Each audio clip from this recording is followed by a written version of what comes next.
नमस्कार, मी परमदास जाधव. तर अमेरिकेचे राष्ट्राध्यक्ष डोनाल्ड ट्रम्प यांनी काल 4 एप्रिल रोजी सोशल मीडियावर इराणला शेवटची चेतावणी दिलेली आहे. त्यांनी म्हटले आहे की जर इराणने हॉर्मुझची जी सामुद्रधुनी आहे ती तात्काळ खुली केली पाहिजे, नाहीतर पुढच्या 48 तासावर इराणवर भीषण हल्ला केला जाईल. कारण ही जागतिक सर्वात महत्त्वाची सामुद्रधुनीची जी वाट आहे आणि त्याच्यामधून जगाचा 20% तेल पुरवठा हा होतोय आणि म्हणून इराणने ही वाट बंद केल्यामुळे जगात तेलाचे संकट निर्माण झालेले आहे. आणि म्हणून ट्रम्प यांनी दिलेले 48 तासाची जी वेळ सोमवारी 6 एप्रिलपर्यंत आहे आणि नंतर ती संपते. जर तोपर्यंत हा तोडगा निघाला नाही तर अमेरिकेने इराणचे पॉवर प्लांट आणि तेल विहिरी उडवून देण्याची धमकी दिलेली आहे. कारण इराणने ही अट फेटाळली असून त्यांनीही प्रतिहल्ल्याची तयारी केलेली आहे. आणि म्हणून अमेरिकेचे जे विमान आहेत ते विमान पाडल्याच्या घटनेनंतर हा तणाव अजून जास्तच वाढलेला आहे. तर ही घटना शुक्रवारी 3 एप्रिल 2026 रोजी घडलेली आहे.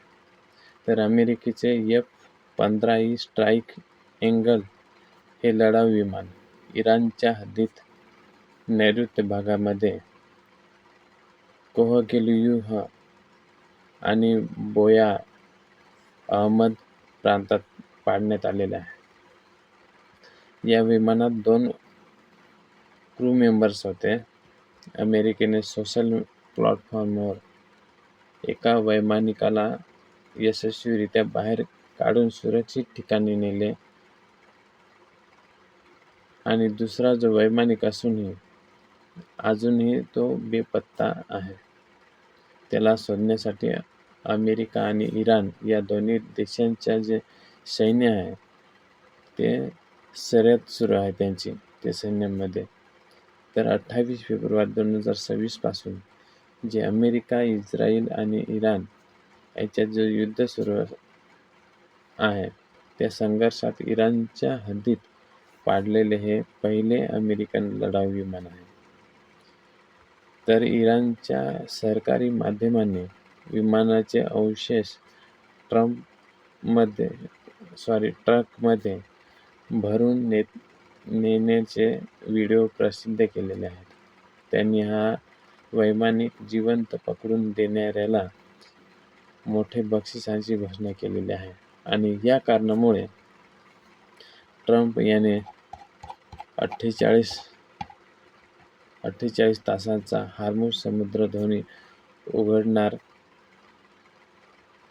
की नाही यासाठी ट्रम्प यांचा इशारा इराणला देण्यात आलेला आहे.